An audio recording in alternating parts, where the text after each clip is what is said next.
I'd like to come back to George Pagoulatos, that George, and ask you about Greece's position as you see it. I don't want you to be undiplomatic, but this is a very varied region. Greece has had a particular trajectory over the last 20 years or so, and particularly over the last 6 or 7 years. How do you see Greece's place and influence in this part of the Balkans and in this region more generally? Well, starting from what I mentioned, Greece's commitment to the European path of these countries, it is clear that there is a strong interest on the part of Greece to that perspective. In terms of economic cooperation, in terms of stability in the region, in terms of good neighborly relations, all of that passes from a successful European path and from the important conditionality that this involves. So on Greece's part, over the last 2 decades and more, nothing has changed in terms of this commitment. It is clear that we're not in 2000 in terms of the complexity and the challenges that we face. It is clear that unlike 2000, where Europe appeared to be the only destination of these countries, today we have a competition of other geopolitical forces in the region that has intensified. And we heard just in the previous panel the important implications of this competition in terms also of energy dependence that could affect strategic choices and could undermine the European and the Euro-Atlantic commitment of countries in the Western Balkans. On the side of Greece, nothing has changed in terms of this commitment, but it is clear that the European Union is a club that has its own rules and its own standards and its own European acquis, which is part of the whole process of seeking to accede to it and be a member of it. So Greece will continue to support this process under the conditions, of course, of respecting the European acquis, the rule of law and international law. I would say that the whole European project has been based on the capacity of low politics to defeat high politics.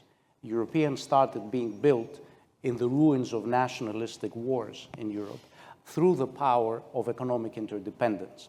And it is the benign effects of this mutual economic, win-win economic interdependence that allows countries to overcome the toxic legacies of nationalisms and conflicts and be able to build a future of common cooperation.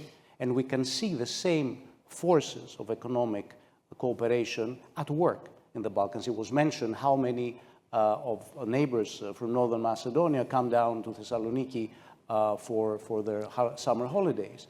The amount of investment, Greek investment, especially countries like Serbia, Albania, North Macedonia, is a factor for economic cooperation. We should not allow nationalisms that are rekindling as part of not just geopolitical competition, but also domestic politics and the revival of populisms come on the way of the mutually beneficial project of the European and Euro-Atlantic course of the Western Balkans. And Greece will continue to support this course.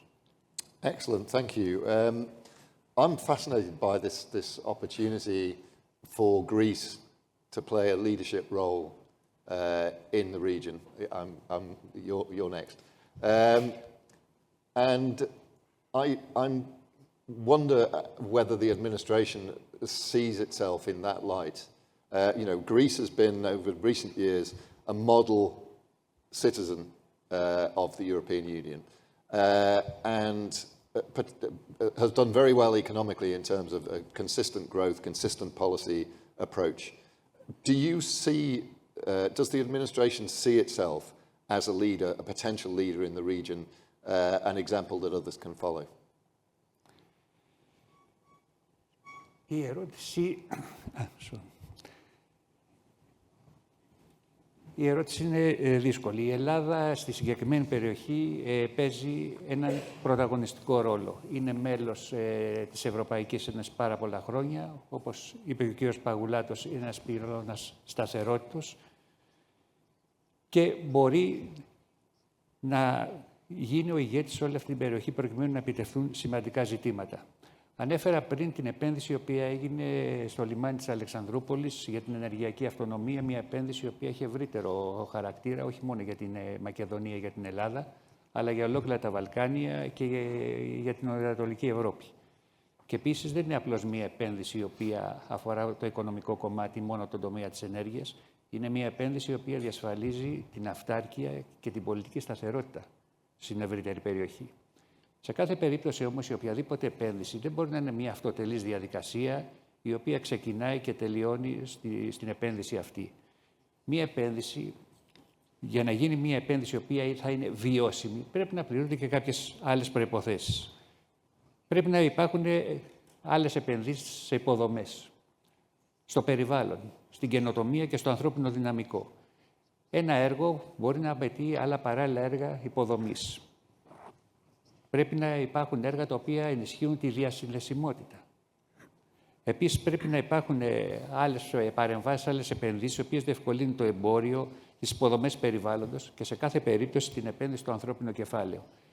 Είναι απολύτως κρίσιμο να υπάρχει η δυνατότητα της ύπαρξης εξειδικευμένου εργατικού δυναμικού, το οποίο μπορεί να αξιοποιήσει τις επενδύσεις που θα γίνουν σε υποδομές και να εξελίξει, όπως έχει γίνει με επενδύσεις που έχουν γίνει τα τελευταία 4 χρόνια στον τομέα της πληροφορικής στη Θεσσαλονίκη, με επενδύσεις που έχουν γίνει στον τομέα της έρευνας και της καινοτομίας, οι οποίοι διασφαλίζουν ότι όλο το ευρύτερο πεδίο του συγκεκριμένου χωρικού επίπεδου θα μπορεί την επόμενη μέρα να έχει μια σημαντική εξέλιξη, όχι μόνο αναφορικά με την κάθε μεμονωμένη επένδυση, αλλά στο σύνολο και της οικονομικής ανάπτυξης και της εξέλιξης του ανθρώπινου δυναμικού. Συνεπώς, μία επένδυση δεν είναι αυτοτελής, πρέπει να συνάδει με και άλλες επενδύσεις, οι οποίες θα διευκολύνουν στη βιωσιμότητα. Και αυτό είναι πάρα πολύ σημαντικό. Πρέπει να βλέπουμε τη βιωσιμότητα των επενδύσεων. Excellent, thank you. Nico, on to you. You mentioned, one of the issues that you raised in your introductory words, which is, I think, of tremendous importance, is skills. The labour market here in Greece, in particular, here in northern Greece. Where are the shortcomings? And what is your degree of optimism that government action is moving in the right direction in terms of filling those shortcomings? I think, as I said, for now, sincerely, as I said, we are really happy of the investment that we did. And also, we found even more skills than we thought. So, as I said, we started with a plan of 200 people. Now we are almost to 1,500. But in some way, I think that also the strategy that we made for getting the right capabilities was really great. So because in some way we were aware that here there were capabilities. So the business case that we made at that time really took into consideration different cities in Greece, but then we landed in Thessaloniki for the Aristotle University, Macedonia International University. So we were already aware that there were capabilities. So the strategy since the beginning was let's connect with the universities. First of all, especially for junior talents. Consider that at the beginning, most of the strategy was hiring the new generation of these capabilities for Pfizer. So this connection in some way was really needed since the beginning. Part of the strategy for differentiate and also for hiring the leaders of this organization were a little bit different because we said, we know, as also commented by colleagues, that Greeks went away, unfortunately, for the crisis of 10 years ago. So someone was mentioning, if I remember well, 1/4 of the, I would say, population or the skilled population went abroad. So part of the strategy was making the connection with this network of, I would say, people who went away and expatriated in other countries. And this was really successful, also supported in some way from the government, because 15% of the population of our organization is coming back from abroad.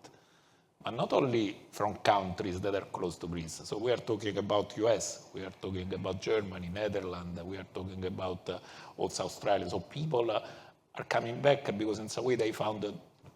Are these people who had to come back and you recruited them here in Greece, or are they people who came back to work for Pfizer? Right. For this opportunity. As I said, because in some way they found the opportunity that they were searching abroad at home. And so this was really key. And as I said, they are taking back expertise, really high-level expertise, and also a global network. Considering that this Pfizer is a global investment, so we are in Greece, but we are working with all the globe. So we are making more than 250 global projects across the world. We are serving more than 50 countries across the world. So this was needed. So this was the strategy, but also it's a way, as I said, and this is the dialogue that we are having also with the institution, with the Ministry of Labor, of the Education. So we have to make even stronger the connection, because in some way this is a pipeline that we will always need. And this pipeline should be, for sure, skilled, adaptable, as I was commenting earlier, and also following a little bit the trends from a global perspective, not only from a Greek perspective, because multiple times we had people that we were hiring that missed a little bit some capabilities, because they were used to work on digital in Greece, but we needed global capabilities. So for me, as I said, my message to the institution is continuing with the quality of education that they are already providing, but also having a plan for the future for adapting them, and also for making a stronger connection with the university, especially in curriculum development, because we can also provide to them insights and input for developing them. Of course, this is often a forgotten area of skills development, that you don't only need skills to get a job. Correct. You want to get new skills while you have that job. And I think increasingly large companies like yours need people to acquire new skills while they're in post. So there's this sort of during career training that's becoming a very important part. Just for only a small comment. Yeah. So we have really a sophisticated program internally. So in our company, considering that we have a lead for learning and development, and we are having an adoption of this program of upskilling internal that is 98% of population. And this is not mandatory. So we are providing this training, but this is the generation, and these are the capabilities that they are also aware that they have also to upskill. And they're spending on average 2 hours a week on training, on learning activities. And this is key. This is really key for the success of the organization. And that's working. That's working. For the organization. That's working. Right. I'm sure it works for the individuals. Yes, as well. for sure.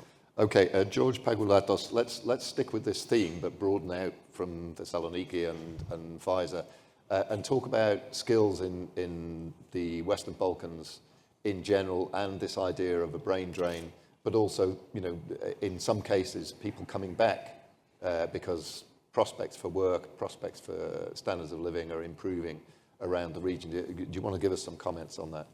Yes, the greatest challenge, I think, in the Western Balkans, and this is a challenge that countries face that are faced with structural economic problems, is how to break the vicious cycle of low investment and employment opportunities, brain drain, low incomes, low wages, acceleration of the brain drain, deterioration of the investment and entrepreneurial climate, low growth.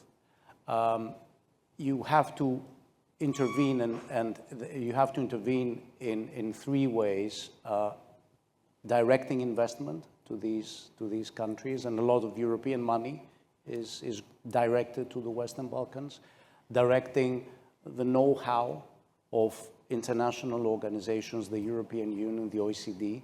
We OECD members are learning a lot inside the OECD in terms of improving every single indicator of our macro and micro economic environment and the structural preconditions of economic growth. But it's also about domestic institutions. So how do you build the domestic institutions that make investments stick, that make them viable, as the Secretary General said, that drive the economies towards the twin digital and green transformation, and both of them are mutually serving, because digital transformation also allows for an acceleration of the green transformation in terms of lower carbon emissions, and ensuring that the politics do not undermine all this process. So this, also gives you a sense of the magnitude of the project, because you need to have all these factors coordinated and working together. And you need to have them at work and establishing their results before they're able to emit a signal to the expats of these countries, who are by definition the best and the brightest, usually, that things have changed and they can come back. And that is what we saw at Pfizer, for example. Many of the Greeks of the brain drain during the crisis are coming back. They're coming back not just because of the opportunities that Pfizer is offering and the reskilling and upskilling opportunities and a fantastic investment on high technology and high skilled areas, but also because of a very credible macro environment, because of a government that is emitting a signal that it has turned the page after 10 years of crisis. And this itself, turning the page and emitting the signal and sending this message abroad, requires dozens and hundreds of concerted actions of every single part of the government machine in consultation with the private sector to be able to allow for a new beginning to be established. So, this gives you a sense of how challenging this project is, but it also establishes a clear sense of direction where it should go. And the good thing is that the international organizations, the European Union, the OECD, great actors in the region like the United States, the neighboring countries, Greece, are playing a coordinated role in supporting this upgrade and establishing this sense of direction very clearly in the Western Balkans, in an area where, as I said, geopolitics compete with domestic politics in undermining important and valiant efforts, ending up keeping the best and the brightest away. We have to turn the page, and we have to work harder to that direction. Thank you. You summarized very well the complexity of this. It's a polynomial problem. So many things have to happen at the same time. And I think one of the elements that one needs to emphasize is also these things need to be sustained. So it's not enough to get an indication of direction. You need to move in that direction for a period before anybody really takes it seriously. They have to stick and they have to maintain their dynamic, their positive dynamic. And this, I guess, is one of the successes that Greece has had, because you have had this sustained period of an adherence to very coherent policy framework, and it shows in the state of the nation at the moment. But, well, that sounds very, to use a Greek word, hagiographic. It sounds as if I'm perhaps a little overly positive about Greece. So I am going to correct that ever so slightly and point out something that I raised this morning when I opened the session, and that I'll repeat now, which is Greece has been growing above the average for Europe for a few years, and we expect that trend to continue for a few more years. But it remains, we talk about catch-up growth in economics. Greece is still trying to catch up with itself. So Greek GDP per capita, purchasing power parity terms, is still some way below where it was in 2007. So it's still making up ground on where it had already arrived over a decade, nearly a decade ago. So, over a decade ago. So, in some ways, Greece feels like a big success story, and yet you see these statistics that say it's still catching up with itself. How do you see that? Is Greece locked into this process where it can claim to be ahead of where it was and, forging away on growing on its own terms, do you think? Στην ερώτησή σας, αφενός τα θετικά στοιχεία και τους δείκτες,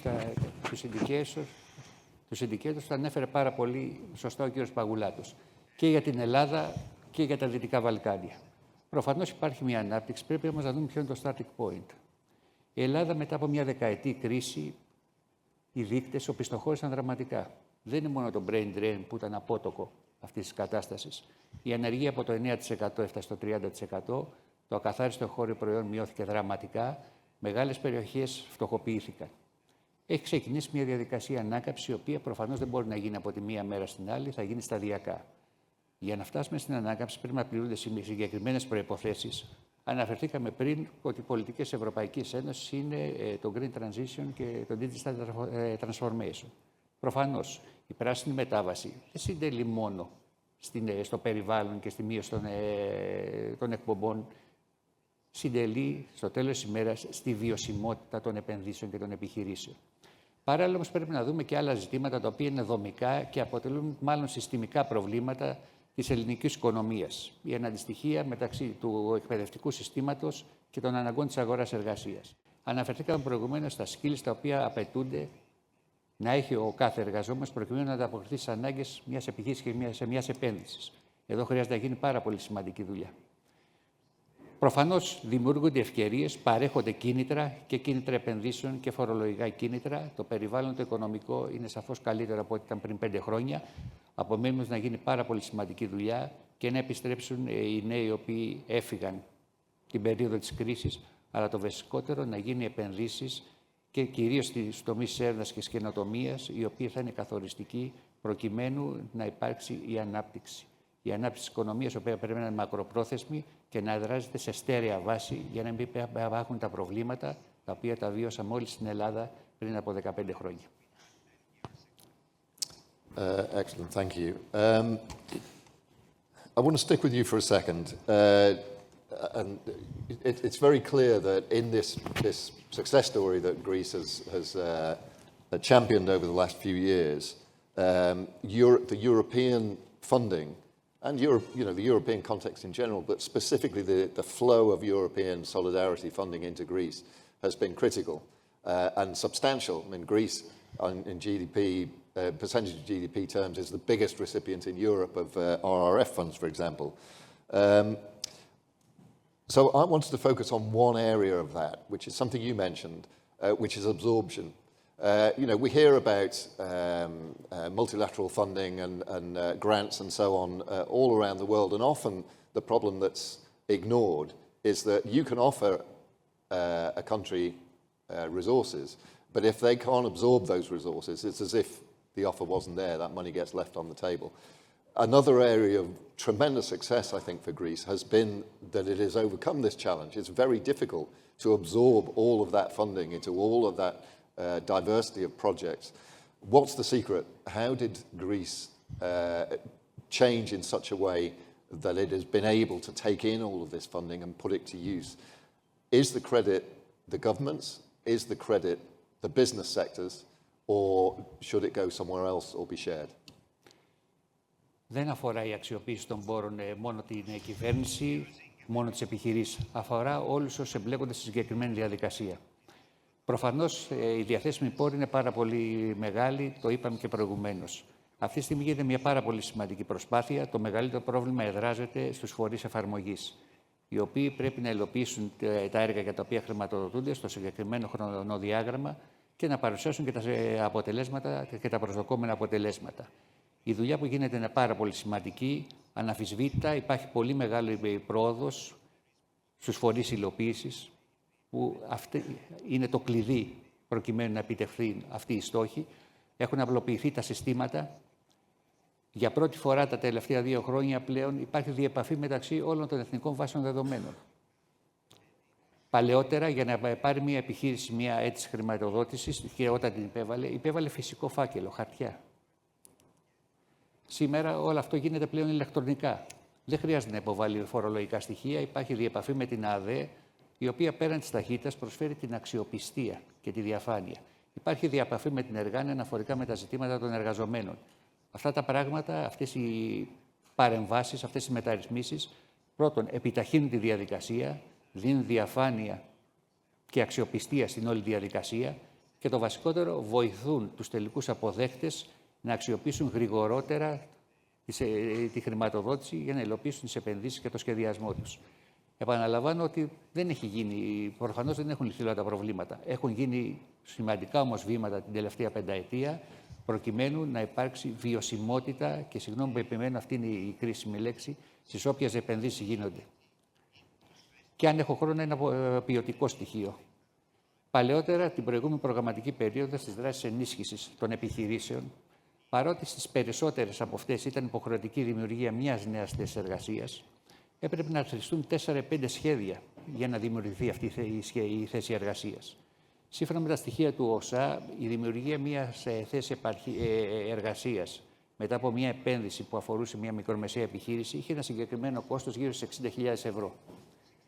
Βλέποντας όμως τις δράσεις οι οποίες υλοποιήθηκαν, το κόστος αυτό για τη δημιουργία μιας θέσης εργασίας ήταν πολλαπλάσιο από το προβλεπόμενο του ΩΣΑ. Αυτό είναι ένα συστημικό πρόβλημα το οποίο πρέπει να λυθεί.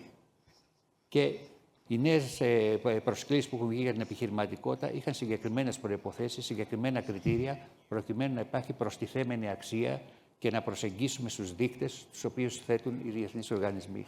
Μόνο έτσι θα υπάρχει αποτελεσματική διαχείριση και αξιοποίηση των πόρων, των κοινοτικών πόρων, είτε από το ΕΣΠΑ είτε από το RRF. Wonderful. Okay, well, thank you very much for that. I've really enjoyed that conversation. There's clearly a great deal of expertise and eloquence, I think, on the panel. So thank you very much for your assistance in that. Please join me in thanking our panel. Yeah, let's give them some applause. They deserve it. We're in a break for coffee, about half an hour. Let's try and be back prompt for 10 to. Thank you very much.